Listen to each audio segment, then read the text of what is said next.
जो सदा सर्वदा भगवान नाम रस का कथामृत का पान करते रहते हैं। बड़भागी है महाराज, सौन का आदि 88,000 ऋषि जो कि गोमती के पावन पुलिन पर स्थित पावन तीर्थ नैमिषारण्य में बटवृक्ष की शीतल छाया में बैठ करके पुराणों के वक्ता श्री सूत जी के मुख से भागवतामृत का पान कर रहे हैं। बड़भागी महाराज, परीक्षित जो कि गंगा के पावन पुलिन पर स्थित पावन तीर्थ सुखताल में बटवृक्ष की शीतल छाया में बैठ करके भगवान सुखदेव के श्रीमुख से भागवतामृत का पान कर रहे हैं। आइए हम सब लोग भी कथा प्रांगण में बैठे हुए और 132 राष्ट्रों में टीवी के माध्यम से टीवी के सम्मुख बैठ करके कथा सुनने वाले श्रद्धालुजन सब लोग बैठ करके पावन कथा रस का पान करते हैं, जीवन को धन्य बनाते हैं। धन्यास्ते कृतिनः पिबन्ति सततम श्री राम नामामृतम। कल बीते हुए कल में आप सब लोग सुन रहे थे भगवान की अनेकों मनभावनी बाल लीलाओं का श्रवण। प्रभु ने ब्रह्मा जी का अहंकार दूर किया, इंद्र का मान मर्दन किया। ब्रह्मा को क्षमा नहीं कर सके प्रभु, पर इंद्र मात्र 10 श्लोकों से स्तुति की, प्रभु ने क्षमा किया। ब्रह्मा को नहीं क्षमा कर सके, क्यों?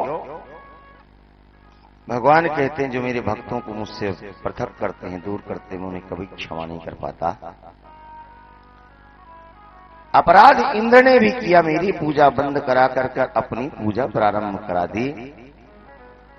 पर एक काम बहुत अच्छा किया, माना कि प्रलयंकालीन वृष्टि के ब्रज को मिटाने के लिए, पर जो ब्रजवासी दिन में मेरे साथ होते थे, रात्रि में अपने घरों को चले जाते थे,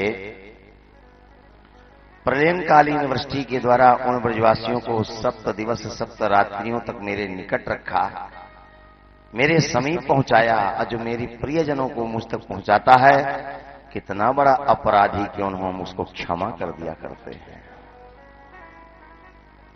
ऐरावत हाथी आता है, कामधेनु गैया आकर के अभिषेक करते हैं। सुखदेव स्वामी कहते हैं, राजन एकादश्याम निराहार समभ्यर्च्य जनार्दनम स्नातुं नंदस्तु कालिंद्या द्वादश्यां जलमाविशत।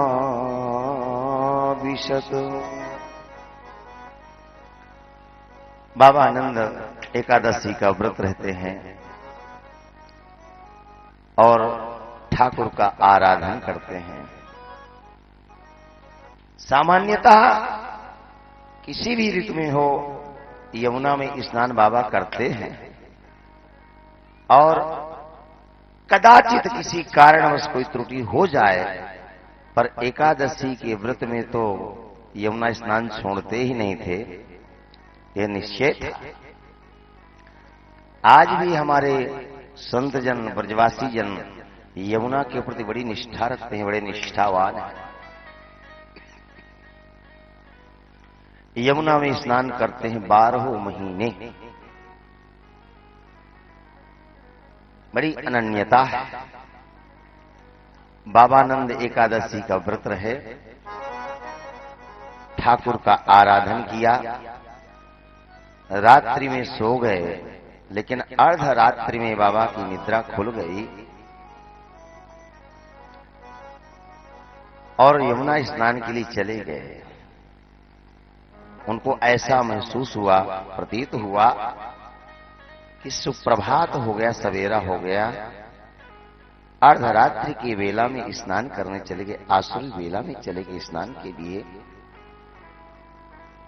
अच्छा, प्राचीन काल के लोग हाथ में घड़ी तो पहनते नहीं थे, खुले आकाश में सोते थे, तारागणों के माध्यम से निर्णय करते थे लगभग लगभग यह समय होगा, यह तारा यहां है तो इतना समय होगा।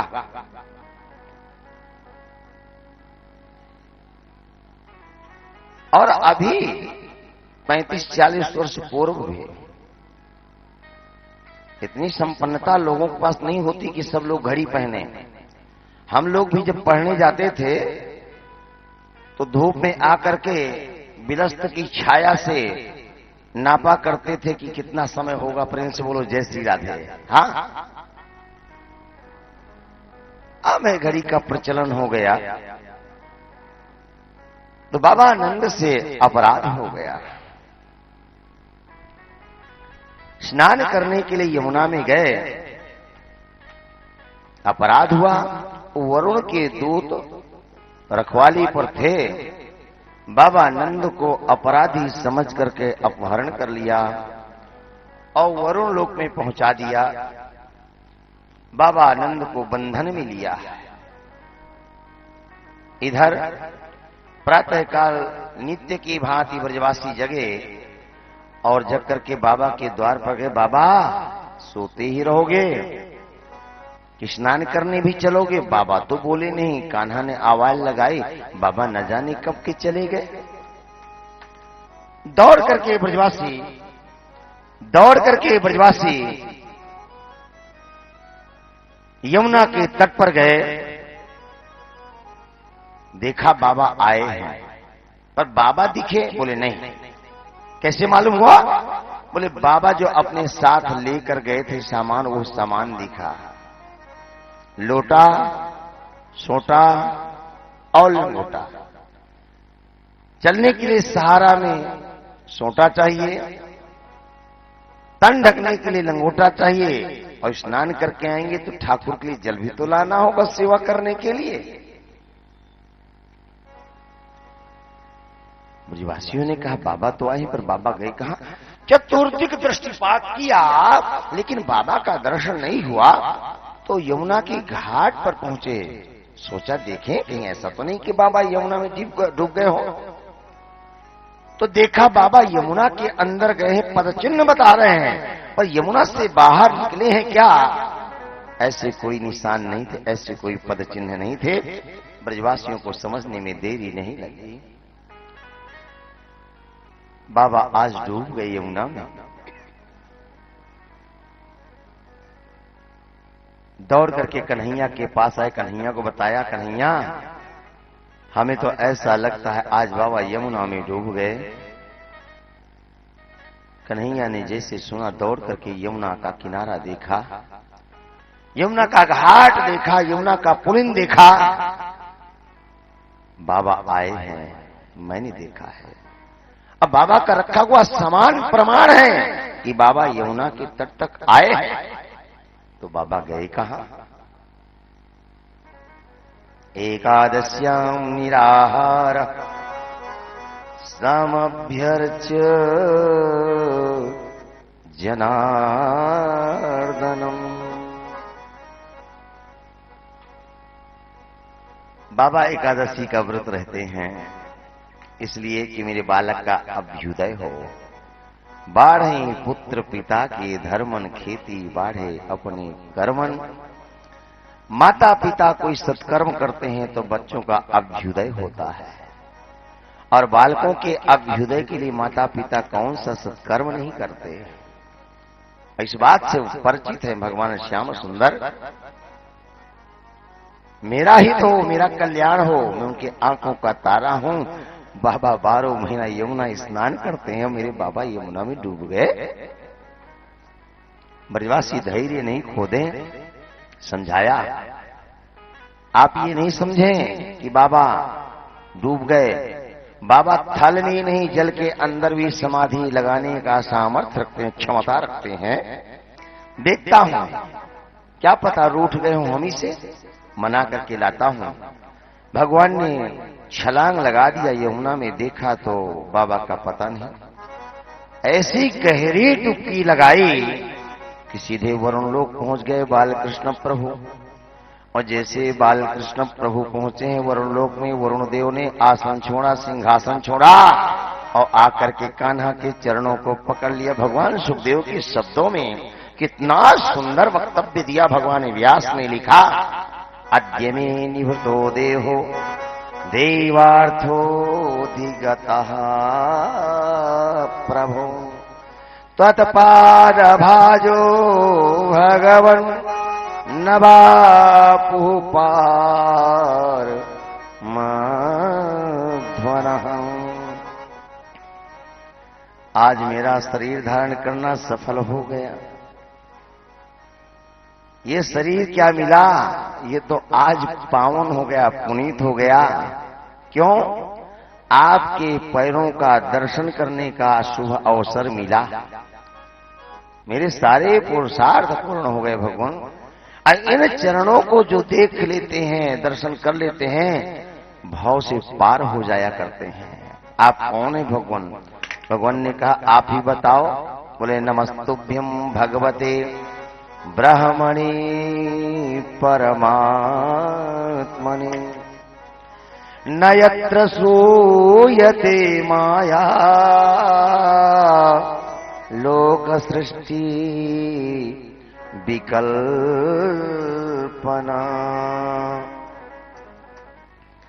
आप साक्षात भगवान हैं, मैं आपको नमस्कार करता हूं। आप भक्तों के भगवान हैं, वेदांतियों के ब्रह्म हैं और योगियों के आप परमात्मा हैं।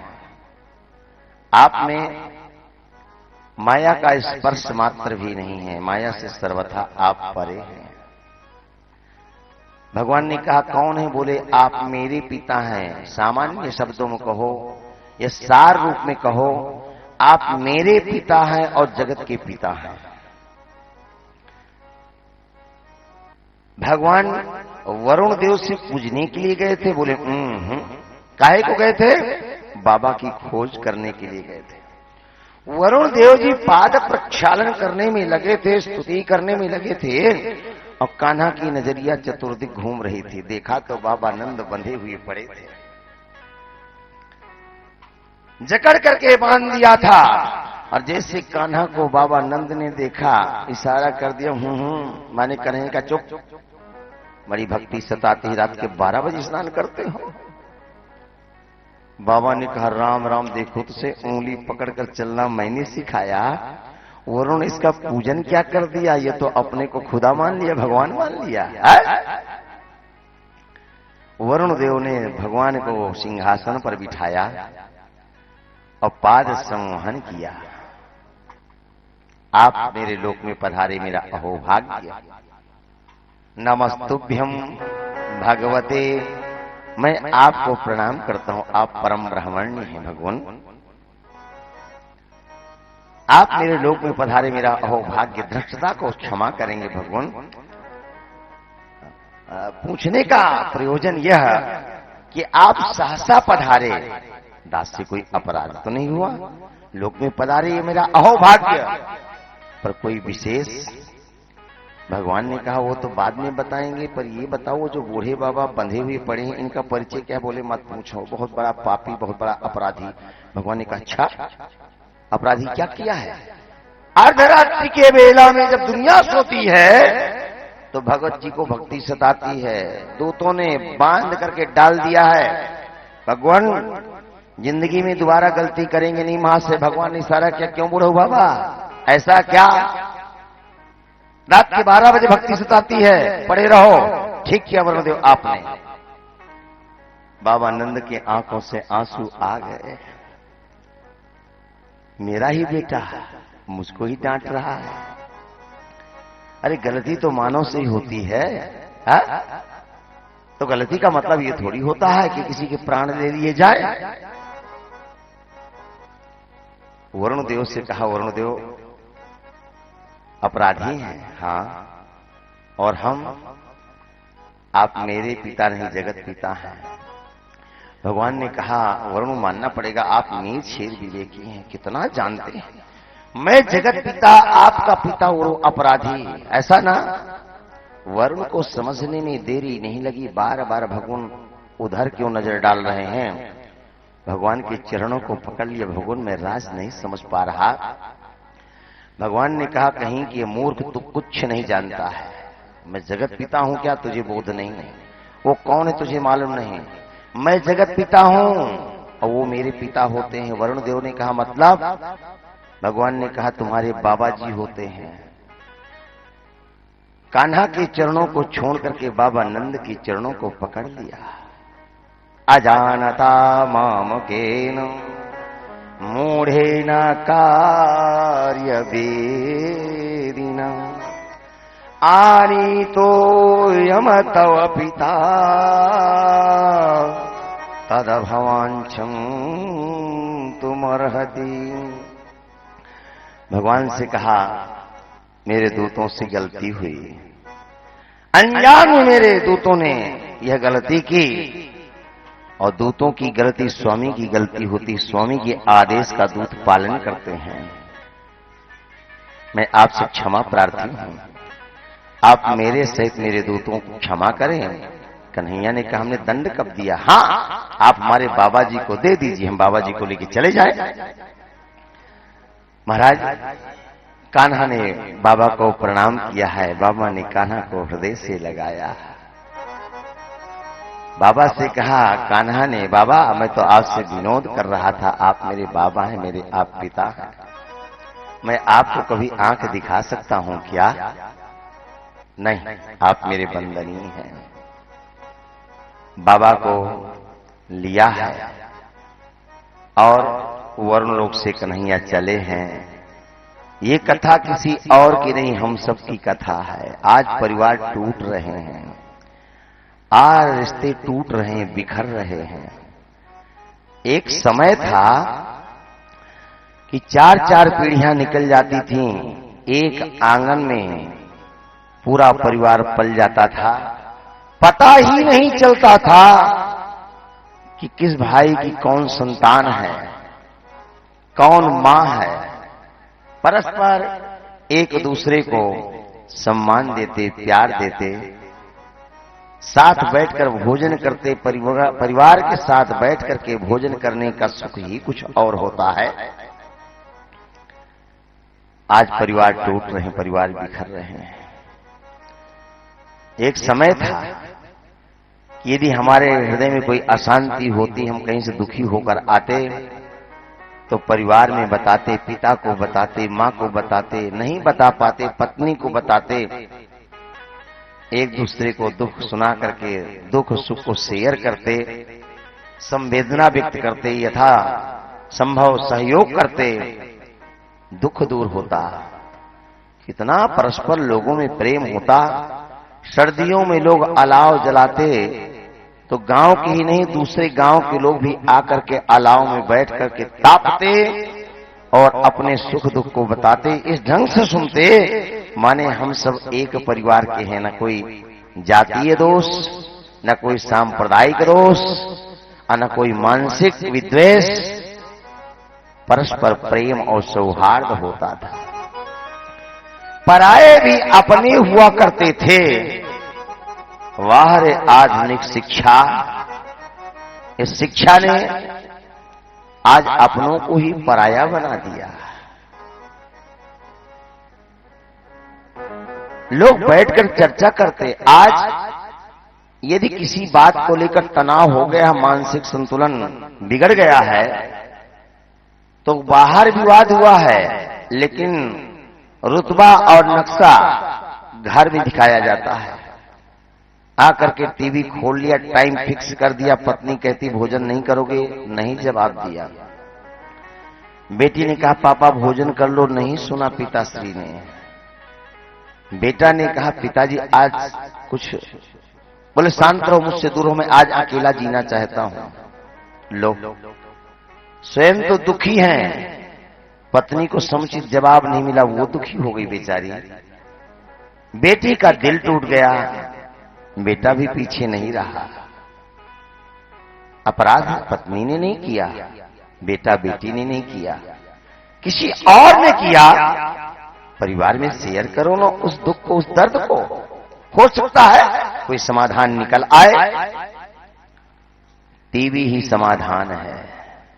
नहीं, परिवार में बताओ, दुख कम होगा। अब बताएं तो बताएं किसको? अब आजकल संयुक्त परिवार नहीं रहे, आजकल परिवार बिखर गए। शादी होने के साथ ही साथ बंटवारा हो जाता है, और किसी कार्य का बोध हो या ना हो भगवान जाने, पर यह बोध जरूर हो जाता है ये मेरी पत्नी है, मैं इसका पति हूं और इसको सुविधा मिलनी चाहिए। परिवार भले ही छूट जाए, रिश्तेदार भले ही छूट जाए, करना चाहिए सहयोग, लेकिन संस्कार दो। और कई बार पत्नी का ही दोष नहीं होता, पति का दोष होता है। उस बेचारी को बदनाम क्यों कर रहे हो? गलती आपकी, दोष आरोपण किसी और पर नहीं। इतना ही नहीं, कई बार बच्चे माता पिता से अलग होकर के दूर चले जाते हैं, कोई बात नहीं, उस दर्द को ही माता पिता सह लेते हैं। लेकिन जब माता पिता को मालूम होता है कि हमारे यहाँ पौत्री का पदार्पण हो गया है, पौत्र पौत्री भी आ चुके हैं, तो सोचते हैं चलो मूल तो भूलता नहीं, चलो ब्याज से मिल करके आए, प्यार पाकर आए, प्यार दे करके आए। तो प्यार देने के लिए जाते हैं, बच्चों की तोतली वाणी सुनने के लिए जाते हैं माता पिता कहां, जहां बेटा रहता है। अब बेटा तो घर पे रहता नहीं, बहू और बच्चे रहते हैं। अब दादा दादी को कभी बच्चों ने नहीं देखा तो अनजान समझ करके उनकी गोद में आना नहीं चाहते। दादा दादी के अंदर इतना प्यार कि गोद में लेना चाहते हैं। अब दादा दादी जब गोद लेना चाहते हैं, बच्चे रोते हैं, क्योंकि अनजान है। एक दिन नहीं, 2 दिन नहीं, तीसरे दिन बहू कहेगी, पिताजी जब बच्चे आपकी गोद में नहीं आना चाहते तो आप क्यों छेड़ते हैं? ऐसा डांटती है जैसे इनकी दादी अम्मा हो। प्रेम से बोलो जय श्री राधे। अरे तेरे ही बच्चे हैं, उनके कोई नहीं होते, फिर रोते क्यों हैं? रिश्ता क्यों नहीं बताया? फोन पे वार्ता क्यों नहीं कराया? फोटो क्यों नहीं दिखाया?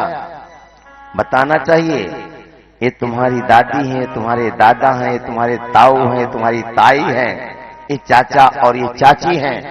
रिश्तों को बताओगे तो जानेंगे। आज के बच्चे ननिहाल को तो जानते हैं, पर अपने ताऊ और दादा दादी को कम जानते हैं। प्रेम से बोलो जय श्री राधे। बहू का लगाव पीहर पक्ष में ज्यादा होता है। हाँ, नहीं, परिवार को टूटने से बचाना है। ये कथा यही कहती है, बरों देव कान्हा को यानी जगत पिता को, जगदीश को जाना, पर बाबा को नहीं जाना। कन्हैया ने कहा मैं तुम्हारा पिता और ये मेरे पिता। वरुण ने कहा मानो मेरे बाबा जी ही। बोले हाँ बाबा जी ही। रिश्ता बताओ, रिश्ता बताओगे, बालक रिश्तों को मानेंगे, समझेंगे, जानेंगे और रिश्तों का समादर करेंगे। कहानी सुन करके मत निकलो, बच्चों में संस्कार दो। आज बच्चे आधुनिकता की ओर दौड़ रहे हैं, भौतिक चकाचौंध की ओर दौड़ रहे हैं, पर दौड़ करके कहां जाएंगे नहीं मालूम। जवानी है, समझ में नहीं आता, पर 35 साल के बाद जब अवस्था ढलने लग जाती तब पता चलने लगता है कि जीवन आखिर है क्या, हमें क्या करना चाहिए। हम सुबह निकलते हैं, शाम को लौटकर आते हैं, और एक दिन की चर्या नहीं, रोज की चर्या होती है। पर पूछने वाले पूछें कि भाई तुम सुबह जाते हो, शाम को लौटते हो, तो इसका प्रयोजन क्या है, इसका सार क्या है? भाई जाना पड़ेगा 2 पैसा कमाने के लिए, तो क्या 2 पैसा कमाने मात्र के लिए जीवन मिला कि कुछ और के लिए मिला है? बैठकर चिंतन करना चाहिए, आखिर जीवन किस लिए मिला, हम कर क्या रहे हैं और हमें करना क्या चाहिए। रिश्तों को टूटने से बचाएं, रिश्तों को जोड़ें। कोई अमर होकर नहीं आया, सबको जाना है, कोई अमर होकर नहीं आया। हाँ, तारीफ उनकी होती है जो रिश्तों को मानते हैं, बुराई उनकी होती है जो रिश्तों को नहीं मानते हैं। कई बार ऐसा होता है, जो रिश्तों को नहीं मानता माया से ऐसा वक्तव्य देगा लगेगा इसका जैसा प्रेमी कोई नहीं, पर कई बार अवसर चूक जाता है, वो गलती पर बैठता है और महसूस करा देता है कि इसके विचारों में कितनी संकीर्णता है, इसके सोच का दायरा कितना संकुचित है। नहीं, परिवार संयुक्त ही, पहले परिवार संयुक्त होते थे तो घर में 10 लोग होते हैं, 10 लोग काम कर लेते थे। एक व्यक्ति घर को संभाल लेता, दूसरा खेती को संभाल लेता, तीसरा सर्विस कर लेता, चौथा संबंधियों को देख लेता, पांचवा कोई कार्य और कर लेता, छठा कोई और कार्य कर लेता। एक एक करके सब कार्य डिवाइड कर लेते, किसी प्रकार की परेशानी नहीं होती है। लेकिन ये मेरी है, मैं इसका हूं, केवल इस सुख को पाने के लिए परिवार से जुदा हो जाता है। 10 कार्य को 10 लोग मिलकर जो करते थे, एक व्यक्ति को कार्य करना पड़ता है। परिवार संयुक्त में रहोगे तब भी भोजन करना है, भोजन बनाना पड़ेगा। सिंगल फैमिली में रहोगे तब भी भोजन बनाना पड़ेगा, पर संयुक्त में रहोगे तो एक महिला रसोई बनाएगी तो दूसरे बर्तन धुल लेगी, प्रेम से बोलो जय श्री राधे है। चौथी कपड़ों को धुल लेगी, साफ कर लेगी। पांचवी किसी और कार्य को संभाल लेगी, पर अकेली महिला और अकेला पुरुष क्या करेगा? मोबाइल का भी बिल जमा करना है, तो बिजली का भी बिल जमा करना है, तो फिर शॉपिंग के लिए भी जाना है, तो फिर परचून का दुकान सामान भी मंगाना है, फिर संबंधियों के यहाँ भी जाना है। हम सर्विस कर रहे हैं, अब पत्नी को कह रहे हैं तुम चारों धाम करो, प्रेम से बोलो जय श्री राधे। तुम व्यवहार में जाओ, बेचारी कहां जाएगी? लोग उंगली उठाएंगे, क्या पति चूड़ी पहन करके घर के अंदर बैठ गया है? अरे व्यवहार निभाना था तो अवकाश लेकर पहुंच जाते, अथवा फोन करके कह देते हमारी असमर्थता है, हमारे फोन को ही हमारी उपस्थिति मानो। यदि बहुत व्यवहारी बनते थे तो परिवार को साथ लेकर चलना चाहिए था। साथ लेकर के चलते, एक मर्यादा होती, निश्चिंतता होती। परिवार संयुक्त ही अच्छे होते हैं। अच्छा, हम लोग सर्वत्र यात्रा में, कथाओं में रहते हैं, देखते रहते हैं, जिस परिवार से जो भी हमको सुनने को देखने को मिलता हमको बहुत अच्छा लगता है। एक हमारा मित्र परिवार है, यद्यपि कई अनेक है ऐसे। वृंदावन में रहता है परिवार, ब्राह्मण है, परम विद्वान है, ज्योतिष और भागवत के प्रकांड विद्वान है। भाई 2 हैं, एक का नाम आचार्य करुणाशंकर, दूसरे का नाम विनोद शंकर।